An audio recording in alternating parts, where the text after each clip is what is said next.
Top 5 affordable na pampamilyang sasakyan na tatalakayin natin ay meron pala sa bansa. Mga modelong ito na siguradong magugustuhan mo rin dahil sa pagiging advanced nito sa mga specs and features at mas pinalawak na seating arrangement. May mga ganitong klase palang sasakyan na siguradong ngayon mo pa lamang ding matutuklasan.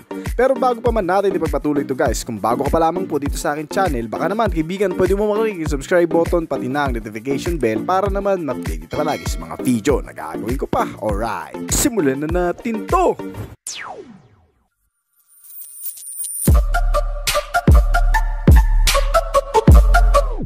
Number 1, Photon Toplander. Inilabas na sa bansa ang isa pang modelong SUV car na may pangmasang halaga. Mula sa mga nilalaman at lahat ng mga aspetong nakapaloob dito, dala ng affordable price, ay nag-aalok sa marami ng di matatawarang halaga. Mukhang kahit na sino ay magugustuhan na rin ang Photon Toplander 2023 model. Ang modelong ito ay nilabas sa bansa noong pang October 2015 sa halagang 998,000 lamang ang unang bersyon nito. At ngayong 2023, ang pagkakaroon ng bagong modelo ay inilabas na rin sa makabagong update at yan ang iisa-isay natin. Bali sa kabuang detalye ng external ay parang hawig lang din sa Mitsubishi Montero Sport ang datingan. May malaking body build at muscular type body figure kung tutuusin. Ang frontal face design ay mukhang hango din sa nag-iisang SUV ni Mitsubishi sa bansa, ang Montero Sport. Mula sa front grille chrome accent at marami pang iba, ang headlamp nitong modelo ay naka-halogen type pa. Meron na rin itong fog lamp na naka-bulb type naman. Ang kanyang side portion ay may kasama na ring step board para hindi mahihirapan ang mga sasampa o papasok sa sasakyan kahit naka-heels pa. Ang kabuang sukat naman ng gulong nito ay malalapad at malalaki na rin. Ito ay may 265 by 70 or 16 naka-tubeless tires at alloy na mags, kaya less maintenance na rin. Pagdating naman sa mga suspensions nito, gaya ng marami nitong modelo, ay compatible din sa mga off-road na kalsada. Ginamitan din kasi ng hindi basta-bastang suspension sa front na naka-double wishbone at multi-link with shock and coil spring naman ang rear suspension nito.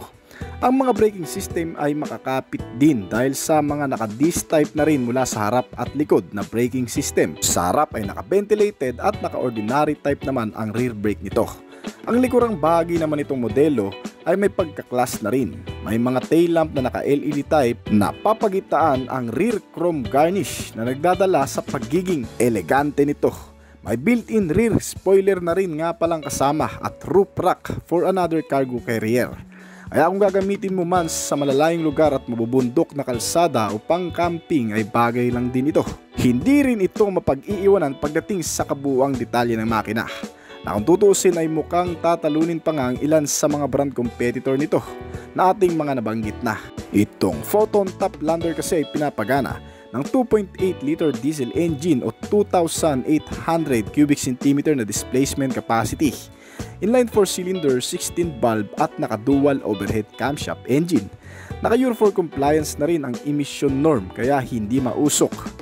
Isa pa, ginamitan na rin ito ng makabagong sistema ng fuel supply system na CRDI o tinatawag na Common Rail Direct Injected Type na tumutulong para mas mapatipid ang konsumo at nagpapalakas na rin ng hatak nito sa actual road riding. Nakakonekta sa transmission type na automatic at may gearbox na 6-speed. Ang nagagawang performance nito ay may maximum output na 174 horsepower at 356 Nm of torque. Kaya naman may kabuang bilis ito sa actual na umaabot ng 187 km/h. Nabanggit na natin kanina na matipid din itong kumonsumo ng fuel. Well, ang 75 liter fuel ng capacity kasi nito ay kayang ubusin sa layo ng 1,125 km na takbo nito. Ibig sabihin sa 1 litro ay kaya nitong tumakbo ng hanggang sa 15 km. Ganyang katipid ang modelong ito kaya sulit na rin. Ang manubela nito ay di-adjustable, power steering, gear type at rack and pinion. Kaya medyo smooth lang ding gamitin sa mga kurbadang kalsada. Pagdating naman sa mga safety features, ito rin ay napakarami niyan. Hindi ganun kamahal pero sagana talaga sa mga modernong katangian. Kagaya na lamang ng pagkakaroon nito ng hill start at downhill assist na magagamit mo sa mga paahon na kalsada o lugar o yung mga biglaang pababang kalsada. Kahit hindi mo natapakan pa ng mahigpit ang brake pedal, ay kusa itong mag-i-stay sa kung saan ito nakahinto pansamantala o hindi basta-bastang uus-us pababa ng bundok. Meron na rin itong Vehicle Stability Control System at Traction Control System. Kaya pwede talaga sa mga off-road use o mababatong kalsada. Dahil ito ang nagmi-maintain sa banayad na pagtakbo ng sasakyan sa mga ganong klaseng lugar. Meron na rin itong front and rear parking sensor with rear camera na rin. Kaya hindi na rin mahihirapang i-park ito sa mga masisikip na lugar. Sinamahan pa yan ng ISO fixed child mounts para mas maprotektahan at komportable ang mga baby o batang kasama sa loob nitong sasakyan. May speed sensing door locks na rin itong kasama with engine check warning at child safety locks.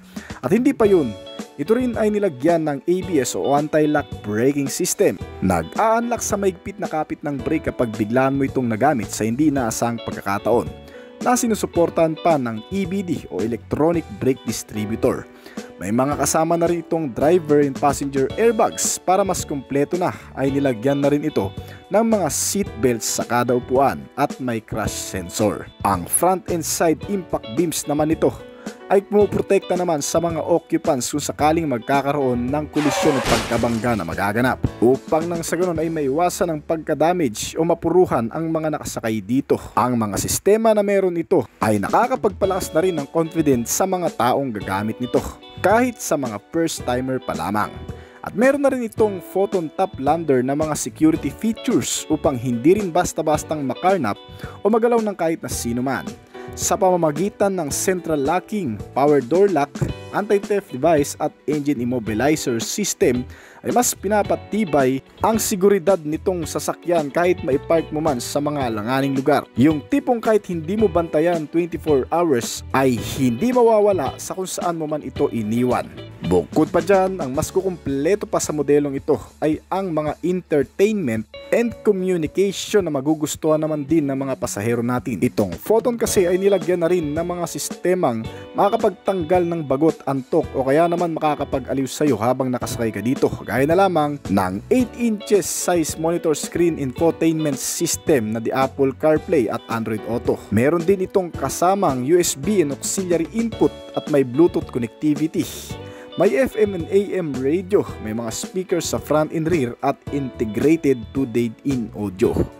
Ang komportableng pagsakay ay hindi rin nawala sa modelong ito dahil sa malalakas na air condition with rear AC ventilator, may automatic climate control system at heater na rin. Kontrolado lahat ang mga sistemang yan pati ng mga pasahero. Nilagyan na rin ng accessories power outlet socket for additional electric power accessories. At isa pa, may cruise control na nga rin pala itong kasama para kahit papano ay hindi na nakababad pa sa accelerator pedal ang paa.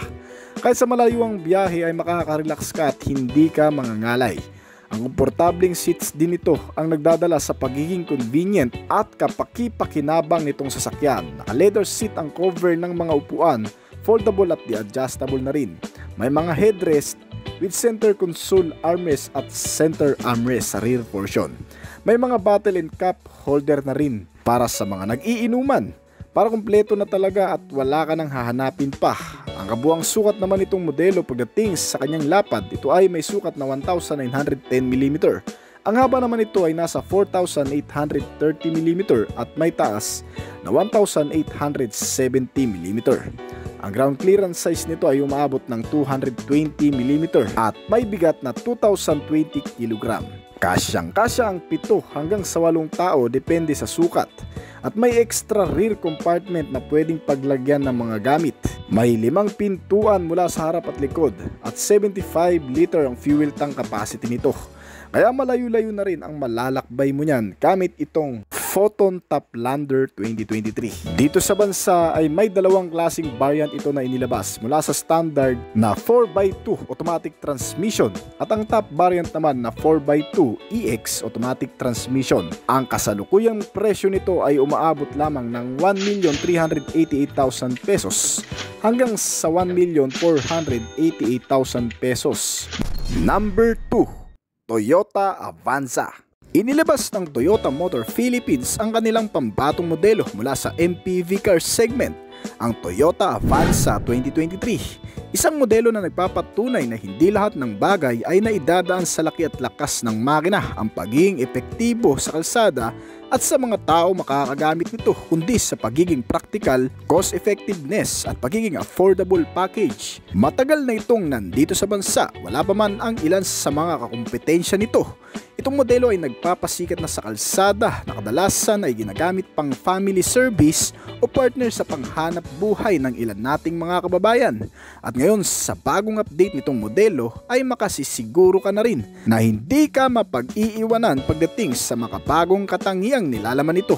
Kagaya na lamang ng mga bagong safety and security features, pagiging convenient at comfortability ay halos narito na lahat sa modelong ito. Inilabas ito sa bansa na may 4 na klaseng variant mula sa low-end variant na tinatawag na 1.3J manual transmission. Nagkakahalaga ito ng 833,000 pesos lang. Sumunod naman ang 1.3E manual transmission na nagkakahalaga ng 948,000 pesos. Ang pangatlo naman na klase nito ay ang 1.3 CVT automatic transmission na ito na may kabuuang halaga na 1,004,000 at ang pinaka-top end variant naman ay ang 1.5G CVT naman at may kabuuang halaga na 1,059,000 pesos lamang. Ang pagkakaiba-iba ng mga presyo nito ay binase sa dami ng mga specs and features na nakapaloob sa bawat isa. Ibig sabihin, kung ang pinakamura o low-end variant ang pipiliin mo, i-expect mo na hindi lahat ng mga features ay meron din ito. Kaya naman para mas malinaw sa marami, magpo-focus tayo sa 1.5G CVT, ang pinaka-top variant nito, na kumpleto na sa lahat ng bagay. Magmula sa exterior design, pare-pareho lang naman ang itsura ng mga yan. Mukhang premium na datingan sa ganda ng front bumper grill cover nito. Nakakamangha ang isang ito kasi sa sobrang tagal na nito sa bansa, ilang modelo ng iba't ibang brand na rin ang nakatapat nito at hindi umubra sa pagiging matibay, matipid at kahit papano'y malakas na performance na meron ito. Naiiba ang itsura sa marami dala ang signature design ng pagiging elegante na very useful sa kahit saan, mapa city ride, long ride at sa urban ride. Ang modelong ito ay naglalaman din ng mga panibagong features gaya na lamang nitong LED type na headlamp with daytime running light at fog lamp na naka-bulb type pa. Ang angas din ng pagkakadesign dito. Ganon din sa tail lamp na may kakaibang disenyo ay napaka-angas na rin. Naka-LED type na rin ang bulb nito kaya wala ka nang masyadong poproblemahin pa. At pagdating naman sa makina, itong modelo ay pinapagana ng 1,496 cubic centimeter na displacement capacity, naka 1.5 liter gasoline engine inline 4 cylinder, 16 valve dual overhead cam at may fuel system na electronic fuel injected type na sinamahan pa ng Euro 4 compliance, kaya hindi lamang matipid ay eco-friendly na rin. May compression ratio naman ito na 11.5:1 na konektado naman sa CVT type transmission at gearbox na variable speed.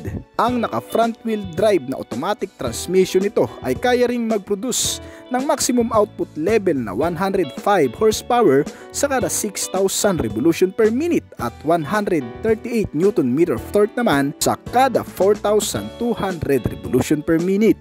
Ang maximum top speed din na nagagawa nito ay umaabot sa 182 km/h na kabuang bilis. May fuel tank capacity na 43 liters at kayang kumonsumo ng pinakamatipid na paraan na hanggang sa 18 km/liter. May titipid pa ito kung sa maluluwang na kalsada mo gagamitin. At pagdating naman sa ilan pang bagay na meron ito, ang mga safety features. Dahil gaya ng marami, ang modelong ito ay hindi rin magpapaulis sa bagay na yan. Sagana rin ito sa napakaraming mga safety sense kagaya ng anti-lock braking system, isang sistema na nag-a-unlock sa mahigpit na kapit ng brake kapag biglaan mo itong nagamit. Dahil dito ay maiiwasan ang pagkadulas at bibigyan ka ng pagkakataong makaiwas sa kung anuman ang mababangga mo. Number 2, meron na rin itong traction control system na tumutulong naman na mas maging ligtas at balanse ang pag-andar ng sasakyan sa oras na ito ay mapapadaan sa malulubak, matutubig at madudulas na kalsada. Dahil dito ay ma-maintain na rin ng driver ang pagiging stable sa pagmamaneho. Pangatlo naman ay ang Vehicle Stability Control System, isang sistema na mahalaga rin na meron ng isang sasakyan. Nagme-maintain na rin ito ng mas maayos na biyahe kahit pabago-bago man ang panahon at kalsada na yung dadaanan. Magiging stable pa rin ang takbo niyan umulan man o umaraw. Meron na rin itong crash sensor, isang sistema na nagpapagana sa mga alarm o horn na nagbibigay ng malakas na sound na parang pagkabigla sa maaaring kahinatnan kung ito ay mababangga o nabangga na. Kumbaga sa tao ay mapapahiyaw ka kapag nagugulat ka sa biglaang pangyayari, na kung saan maging ang mga airbags nito sa front, driver side at passenger ay otomatikong gagana at lalabas na rin para naman maalalayan ang mga pasahero nito. Meron na rin itong seatbelt warning. Sa mga hindi gumagamit ng seatbelt ay mawawarningan naman ang pasahero o driver na kung sino ang hindi naka-seatbelt sa oras na nakasakay dito. Meron na itong mga child safety locks, day and night rear view mirror, meron na ring front and side impact beams, may engine check warning na papaalalahanan ka rin kung sakaling nagkakaroon man ng malfunction sa loob ng makina nito. Meron na rin itong ISO fixed child seat mounts na poprotekta naman sa mga bata o baby na kasama natin dito sa loob ng sasakyan. Meron na rin itong EBD o electronic brake distributor na halos katulad lang din ng sa ABS sensor ang ginagampanan. Meron na rin itong mga airbags sa may bandang ibaba para sa mga tuhod natin, para mas maprotektahan din naman ang mga buto-buto natin sa paa kung sakaling magkakaroon man ng anumang aksidente. Meron na ring brake assist na kasama, may parking sensor, mga kamera at marami pang iba.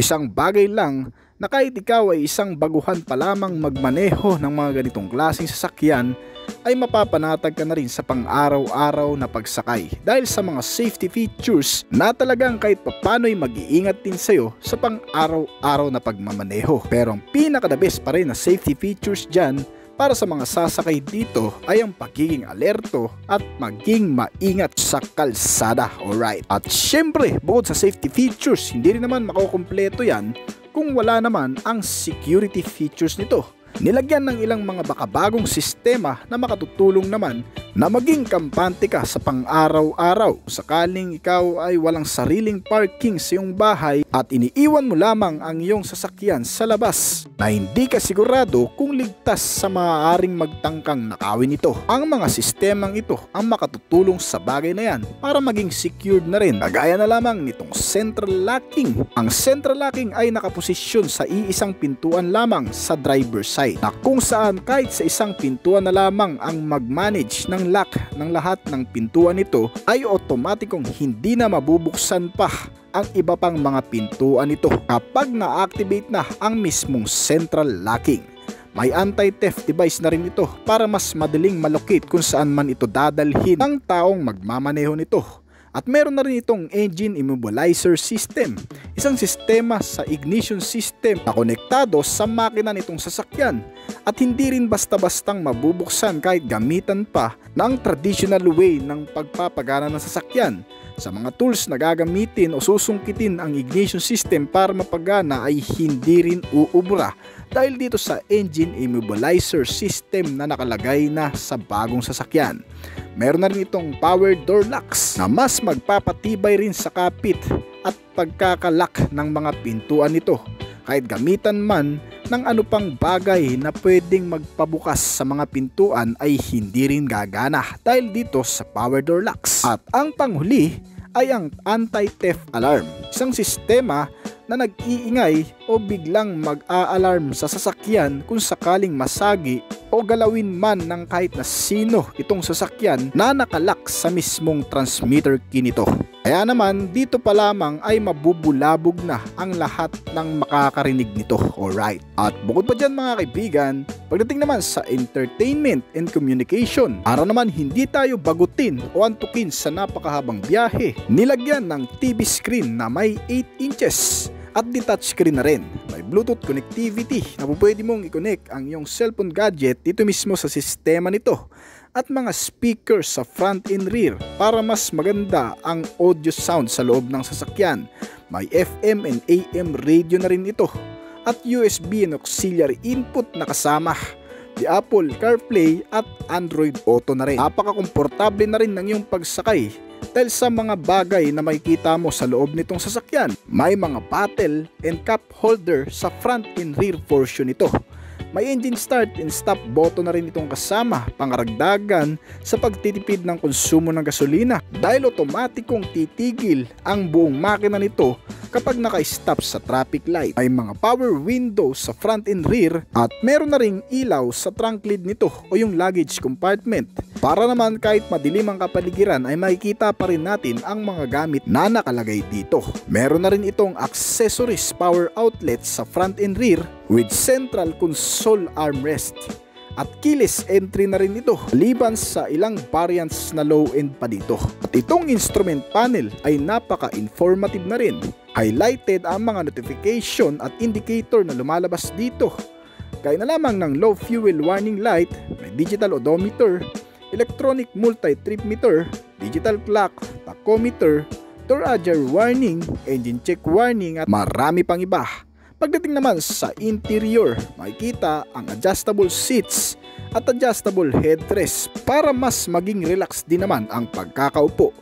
Fabric upholstery na rin ang cover nito at with height adjustable sa driver seats. Talagang halos kumpleto na at wala ka nang masasabi pa sa MPV car na Toyota Avanza. Sa safety, security, sa comfortability at sa ibang accessibility na meron ito ay talagang nakakabilib na rin talaga na meron na sa mga ganitong klaseng sasakyan. At para naman sa kabuuang sukat nito, ang haba nitong modelo ay 4,395mm.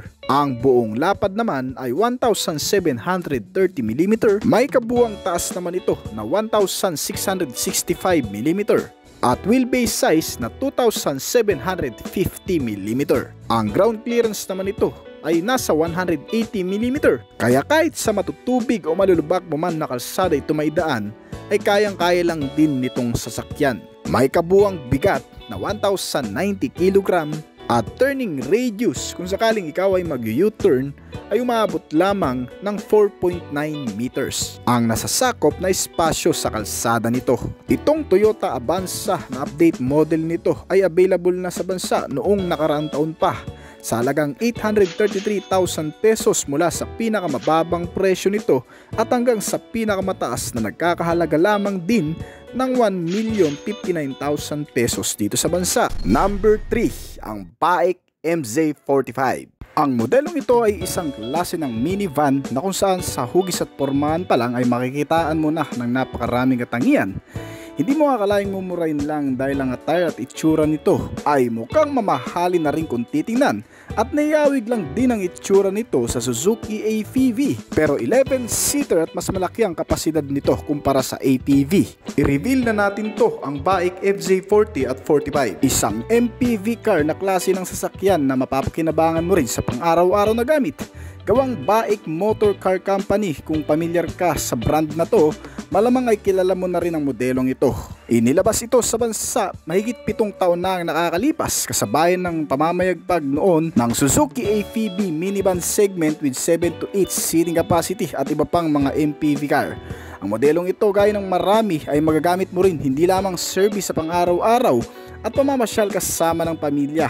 Hindi lamang yon, ito ay perpekto rin para sa negosyo o panghakutan. Pwede sa rin yan sa may pagmamalaki nito. Kasi nga ang sasakyan na mas malawak ang space ay mas malaki ang pakinabang. Kaya naman para sa mga kababayan nating naghahanap ng isang klase na sasakyang magagamit sa mga ganong klaseng bagay, ay malaki rin ang maitutulong ng isang ito para sa kabuuang detalye ng makina. Ito ay pinapagana ng 1.2 liter gasoline engine inline 4-cylinder, 16-valve dual overhead camshaft at naka rear wheel drive. Ang transmission nito ay naka manual na 5-speed gearbox at medyo sulit na rin kahit papano dahil malakas na rin naman ang hatak nito. Sa mga hindi nakakalam, ang advantage ng naka manual na transmission ay mas matipid din kumonsumo ng gasolina at hindi mahal ang maintenance. Pagdating sa performance naman, ito ay kayang mag-produce ng maximum output na 86 horsepower at 108 Nm of torque. Kaya naman ang average top speed na nagagawa din nito ay umaabot sa 140 km/h. Hindi na masama yung tutusin kasi nga naman Kapag ganito ang klase ng sasakyan na gusto mo, hindi naman din kailangan na mabilis ang takbo nito. At pagdating naman sa fuel tank capacity, ito ay may 45 liters ang full tank at kayang kumonsumo ng hanggang sa 15 km per liter. Ang mga suspensions nito ay ginamitan sa front ng MacPherson strut at rear suspension naman na leaf spring with shock absorber and coil spring. Ang mga braking system na naka-disc type sa front brake habang naka-drum type naman ang rear brake nito na nakalagay sa 14 na pulgadang gulong na may kabuuang sukat na 175 by 70. Itong Bike MZ40, bagamat napakamura lang ng halaga nito, kahit papano ay hindi naman pinabayaan pagdating sa ilang mga features. May mga safety sense na rin naman kasi itong nakalagay gaya na lamang ng driver side airbags, may side impact beams, may power door locks at engine check warning. Meron na rin itong kasamang low fuel warning light para naman makita mo kung talagang mauubusan na ng gasolina ito. Keyless entry na rin yan kaya hindi rin basta-bastang mapapasok ng kahit na sino man. May child safety lock na rin itong kasama at anti-theft device.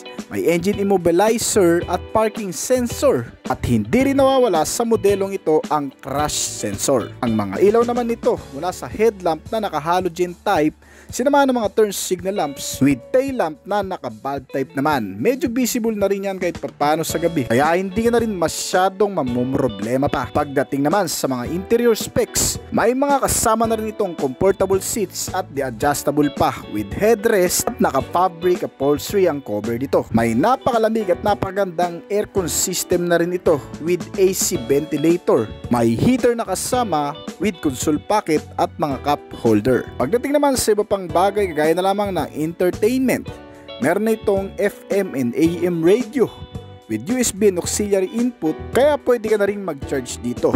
May mga speaker na rin ito sa front, power antenna at marami pang iba. Pagdating naman sa kabuang sukat ng modelong ito, hindi rin naman nalalayo ang kalakihan nito sa Suzuki APV, isang minivan na klase na kayang magsakay ng higit sa 8 to 10 passenger. At speaking sa 8 to 10 passenger mga kaibigan, siguradong madadala at maisasama mo na lahat ng gusto mong isama dito. Sa napakamurang halaga ay siguradong hindi ka mabibitin sa mga features na meron nito. Ang kabuuang haba nito ay may sukat na 4,030mm. May lapad naman ito na 1,636mm. At ang kabuuang taas naman nito ay nasa 1,907mm. May wheelbase size na 2,700mm. Ang mga pintuan nito ay 5 peraso kaya napaka-accessible. Hindi ka mahirapang magsakay o sumakay dito. Number 4. Kaizen o Changan Honor S. Ang modelong ito kung papansinin mga kaibigan ay parang minivan sa pormahan at datingan.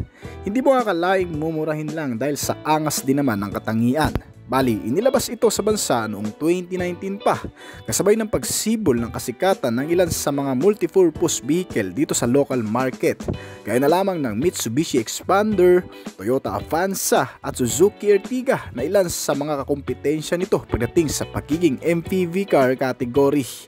Ang naiiba nga lang sa isang ito, di gaya ng marami, ay kayang magsakay ng 7 to 8 passenger o higit pa nga kung pipilitin. Sa lawak kasi ng internal space at sa taas ng ceiling headlining nito, kahit mga 6-footer ay hindi mahihirapan sa loob nito.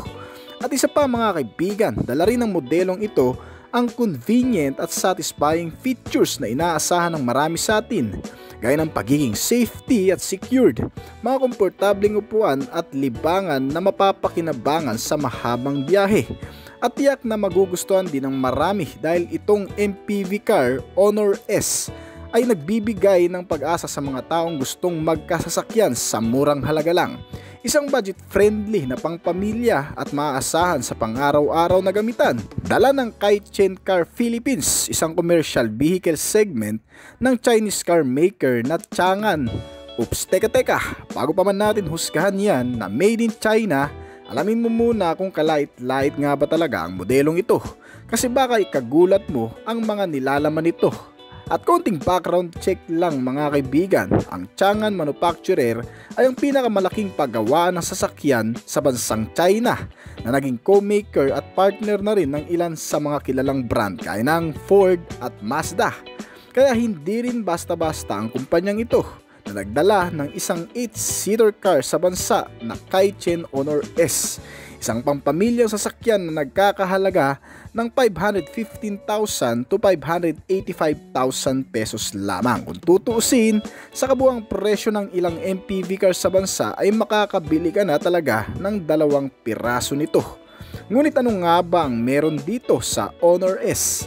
Ito ay pinapagana ng 1,480 cubic centimeter na displacement capacity o 1.5 liter gasoline engine, 4-cylinder, 16-valve na makina at naka Euro 5 compliance emission. Kaya hindi rin mausok at eco-friendly pa. Pagdating sa performance, ito ay kaya mag-produce ng maximum output level na 104 horsepower at 145 Nm of torque naman. Naka-manual transmission at rear-wheel drive at gearbox na 6-speed. Kaya naman ang kabuang bilis din na nagagawa nito ay umaabot sa 165 km/h. Hindi ganoon kalakas kung ikukumpara sa ilan, pero okay na rin yan kung ang pagiging convenient ang pag-uusapan. Sa external makikita ang napaka-eleganteng itsura nito. May halogen type na headlamp na di-adjustable pa at kasamang mga fog lamps sa front and rear face cover nito. At tail lamp na bulb type pa, pero kahit papano ay angat pa rin ang pagiging visibility nito. Ang mga side mirror nito ay manually adjustable pa, pero may kasama ng turn indicator light. Pagdating naman sa internal features, makikita naman ang napakagandang mga seats nito na may kanya-kanya ring mga headrest, foldable at adjustable rin. Ang cover naman nito ay fabric upholstery. May malakas na air condition na rin ito at kasamang mga AC ventilator sa front and rear. May heater at mga bottle holder. At may power window na rin na gamit sa front and rear. Kaya sulit talaga. At pagdating naman sa mga safety features nito mga kaibigan, sa sobrang mura nito hindi mo aakalaing sinamahan din kahit papano ng mga ganitong klaseng safety sense. Kaya na lamang ng ABS sensor o anti-lock braking system. Isang sistemang nag-a-unlock sa mahigpit na kapit ng brake kapag biglaan mo itong nagamit sa hindi naasahang pagkakataon. Dahil dito ay maiiwasan ang pagkadulas na nauuwi sa pagkabangga o pagkawalan ng pagmamaniobra. Pangalawa, meron na rin itong EBD o tinatawag naman na Electronic Brake Distributor. Kaya ng ABS sensor, ito ay nakatutulong din sa ligtas na paggamit ng brake procedure. May mga kasama na rin itong crash sensor, driver and passenger airbags, mga seat belts sa upuan, sa harap at likod, at may parking sensor na sinamahan na rin ng rear camera para kung sakaling ipapark mo man ito ay safe at hindi ka mahihirapan sa parking lot na napakaraming mga nakaparadang sasakyan. At meron na rin itong child safety locks para naman hindi basta mabuksan ang pintuan habang umaandar ng mga bata nating kasama. Delikado rin kapag wala ang sistemang ito. Pagdating naman sa security features, ito ay may anti-theft device with anti-theft alarm, central locking at engine immobilizer. Kaya kahit gamitan man yan ng anumang bagay gamit ang ilang technique sa pagpapay-start o traditional way o gamitan man ng electrical para mapagana o mabuksan ito ay hindi pa rin uubra sa mga security features na meron ito. At syempre bukod pa dyan mga kaibigan, ang MPV car na ito ay sagana rin sa entertainment and communication. Pagdating sa mga bagay na magpapakomportable at magpapakonvenient palalo sa iyo sa napakahabang biyahe dahil meron itong 10 inches monitor screen at touchscreen pa. Pwede mong i-connect ang cellphone mo dito dahil meron na rin itong kasamang Bluetooth connectivity. May FM and AM radio at mga speakers sa front and rear portion nito.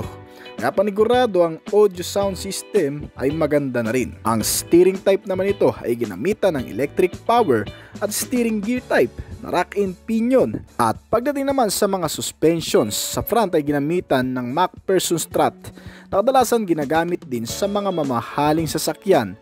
At rear suspension naman ito na may lip spring with shock absorber and coil spring. Kaya ang bouncing ay paniguradong maganda na rin. Sa mga braking system naman sa front ay ginamitan ng ventilated disc type at rear brake na drum type na base na rin sa ilang mga nakagamit na nito. Ang brake power ay mapagkakatiwalaan mo rin na sinamahan ng mga naka-tubeless tires at alloy na mags. na may kabuuang sukat na 185 by 70 or 14. Ang fuel tank capacity nito ay nasa 42 liters pero matipid kumonsumo ng gasolina, kayang umubos ng 1 litro sa 18 kilometer na layo ng tinakbo nito. Ang kabuuang sukat nito pagdating sa haba, ito ay nasa 4,450 mm. Ang kabuuang taas naman nito ay may sukat na 1,835 mm. Ang kabuuang lapad ay 1,685 mm at may wheelbase size ito na 2,750 mm. Ang ground clearance size nito ay 220 mm. May kataasan na rin yan kaya maisasabak mo rin sa matutubig at malulubak na kalsada. Ang wheelbase size ay nasa 2,750 mm at kabuuang bigat na 1,325 kg. Kayang sakyan ng 7 to 8 passenger, kaya pampamilya talaga. Ang itsura nito ay parang pampasaherong van din talaga. May mga roof railing, mga wiper blades, kumpleto sa mga ilaw sa internal at external nito. May dalawang klaseng variant din ito na inilabas dito sa bansa. Ang standard variant na cargo van, gasoline type manual transmission na nagkakahalaga ng 515,000 pesos dito sa bansa. At ang pangalawang variant nito ay tinatawag na passenger van, gasoline type at naka-manual transmission na rin na nagkakahalaga naman ng 585,000 pesos dito sa bansa. Number 5, ang BAIC M50S Ultra Luxury. Ang BAIC M50S Ultra Luxury 7-seater, ang pinaka-affordable 7-seater car na inilabas sa bansa at makikilala mo sa pagkakataong ito. Sa pangalan pa lang ay mapapatanong ka na kagad, mukhang mamahalin kasi ang tunog kasi may karugtong na luxury sa buong pangalan nito.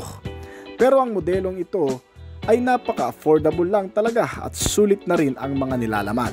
Pagdating kasi sa kabuuang disenyo nito ay mukha lamang ding ordinaryong MPV na kahawig ni Toyota Innova kung pamilyar kayo dito. Ang front bumper at mga naka-chrome grille accent, stitches at ang ilan sa mga detalye pa nitong pang-external ay mukhang maipagmamalaki na rin kahit papano. Mukhang mamahalin na rin kung titingnan. Dahil bukod pa dyan, may mga built-in side skirt at mga fender cladding na rin nakasama na parang sa expander cross naman. Kaya mukhang adventurous looking na rin. Isa pa, meron na rin itong kasamang built-in na roof rail. Kaya kung ikaw ay magpapalagay ng roof rack o kaya naman steel trays sa itaas, ay may kakapitan na. Another extra luggage carrier. Ang mga ilaw naman nitong sasakyan gaya ng headlamp, tail lamp at fog lamp nito ay naka-bulb type lang. Pero maliwanag na rin naman yan sa gabi. May malawak na space din sa rear luggage compartment nito na kung saan pwede mong paglagyan ng mga bagahe o anumang mga bagay na kakasya rito. Ang mga gulong naman nito ay may kabuuang sukat na 195 by 65 R15. Naka-tubeless na tires at alloy na mags kaya sulit na rin talaga maging makapit sa madudulas na kalsada at mas tatagal. Kasi hindi mo po problemahin din ang maplat ka kung may sealant naman ito sa loob. Ang modelong ito ay ginawa upang mas maging kapaki-pakinabang sa mga taong nangangarap na may sulit at affordable price lang. Base ito sa Chinese car manufacturer na BAIC na pagdating sa mga katangian ay nakikipagsabayan na rin naman sa mga car Japanese brand. At kung pag-uusapan naman ang kabuuang detalye nito, itong BAIC M50S Ultra ay pinapagana ng 1.5 liter gasoline engine o kabuuang displacement na 1,498 cubic centimeter at naka 4-cylinder 16-valve dual overhead camshaft na makina na may emission norm compliance na rin na Euro 5 kaya sobrang eco-friendly at hindi mausok. Itong modelo ay may transmission din na manual at automatic depende sa iyong preference at ang variable gearbox ay naka 5-speed kaya malakas na rin ang hataw at hindi nakakabitin. Kaya mag-produce ng maximum output na 114 horsepower at 150 Nm of torque. Ang average top speed na nagagawa nito ay umaabot sa 150 to 160 km/h. Ang BAIC M50S Ultra ay medyo comfortable din Pagdating sa kanyang manubela, di-adjustable kasi ang steering column, naka-power steering type at rack and pinion na may turning radius na 5.4 meters. Na sinamahan pa ng mga reliable na chassis and suspension sa front, ito ay ginamitan ng naka-MacPherson strut at rear suspension na multi-link with shock and coil spring. At pagdating naman sa mga safety measure, ang brake system nito ay mapagkakatiwalaan na din dahil ito sa front ay naka-ventilated disc type habang ang naka-drum brake type naman ang rear brake nito. At pagdating naman sa mga advanced sense of technology, syempre hindi rin ito pahuhuli. Ang multipurpose car na ito ay may mga safety features na rin na mapagkakatiwalaan kasi ito rin ang madalas na ginagamit kagaya na lamang ng anti-lock braking system. Isang sistema na nag-a-unlock sa maigpit na kapit ng brake kapag biglaan mo itong nagamit sa hindi naasahang pagkakataon. May kasama rin itong EBD o Electronic Brake Distributor. Nagpapalakas naman sa kapit ng brake lalo na kung may karga-kargang mabibigat na bagay sa sasakyan. Bukod pa dyan ay meron din itong kasamang rear camera na magagamit naman sa pagpapark itong sasakyan. Kasama ng iba pang safety measure kagaya ng driver and passenger airbags, mga crash sensor, may front and side impact beams at mga seat belts sa kada upuan. Meron din itong child safety lock para naman hindi basta-bastang mabuksan ng mga bata nating kasama ang mga pintuan habang umaandar. May engine check warning na rin ito para mas madaling o maagang mamonitor ang makina kung magkakaroon ng malfunction upang mas maagapan at maidala ng mas maaga sa pinakamalapit na service center. Bukod pa dyan, ang modelong ito ay secured na rin sa mga taong nagtatangkang galawin o nakawin ito. Sinamahan na rin kasi ng mga gaya nito na poprotekta sa magdamagan kung ito ay iiwan mo lamang sa labas ng iyong bahay. Kahit hindi na natin bantayan pa, may central locking, may anti-theft device at engine immobilizer system at may kasama na ring anti-theft alarm system. Para nang sa ganon ay mahihirapan talaga ang magtatangka dito. Pagdating naman sa interior, ito ay may napaka-komportable ring mga upuan, di-adjustable at foldable na rin at may mga kasamang headrest at naka-leather seat ang cover kaya talagang matibay. Ngayon kung nakasakay ka naman dito at bumabiyahe ka ng malalayong lugar, gamit itong sasakyan ay hindi ka rin maboboard sa mga sistemang inilagay dito na kahit papano ay makakatanggal ng antok, pagkainip at pagkabagot sa napakahabang biyahe. Nilagyan na rin kasi ito ng FM and AM radio, may Bluetooth connectivity, mga speakers sa front and rear at integrated 2-day in audio. At marami pang iba syempre. May mga USB port charging socket, accessories power outlet na kasama. Kaya kung ikaw ay nalobat at magcha-charge, ay magagawa mo ring makapag full charge dito sa modelo. May mga kasama na rin niyang console pocket, bottle and cup holder at mga armrest. At pagdating naman sa dimension and capacity, itong modelo ay may fuel tank na 50 liters at kayang kumonsumo ng 15 to 20 km per liter. Ang kabuang haba nito ay may sukat din na 4,525 mm at lapad naman na 1,700 mm. Ang taas nito ay umaabot ng 1,818 mm at may ground clearance na 145 mm. Ang curb weight naman nitong modelo ay tumitimbang ng hanggang sa 1,270 kg. May 5 pintuan at 7 upuan. Inilabas ito sa bansa kasabay ng ilan sa mga brand competitor nito na nagkakahalaga ng kabuang presyo ng hanggang sa 688,000 pesos lamang dito sa bansa. Alright. So hanggang dito na lamang po siguro ng ating video. Ngayon kung may mga balak or mga nais kayong ipatalakay dito sa ating channel, pwede nyong i-comment yan sa ibaba ng comment section natin. Bago po tayo magtapos ay nais ko po munang magpasalamat sa mga patuloy na sumusuporta, tumatangkilik at nag-aabang palagi sa mga video na ina-upload natin dito sa ating channel. Maraming salamat po at shoutout po sa inyo guys. Ngayon kung bago ka pa lamang po dito sa ating channel, baka naman kaibigan pwede mo maklik yung subscribe button pati na ang notification bell para naman ma-update kita palagi sa mga video na gagawin ko pa. At syempre hintayin ko rin ang mga opinion at comment mo sa ibaba. Kung may mga katanungan ka tungkol sa video na ito, huwag kang mayang mag-comment kaibigan upang nang sa ganun ay masagutan ko rin ang mga nais mo pang malaman at makakuha rin ako ng idea mula sa iyo na magagamit ko sa aking mga susunod pang video na gagawin. This is Obis Collection. Thank you!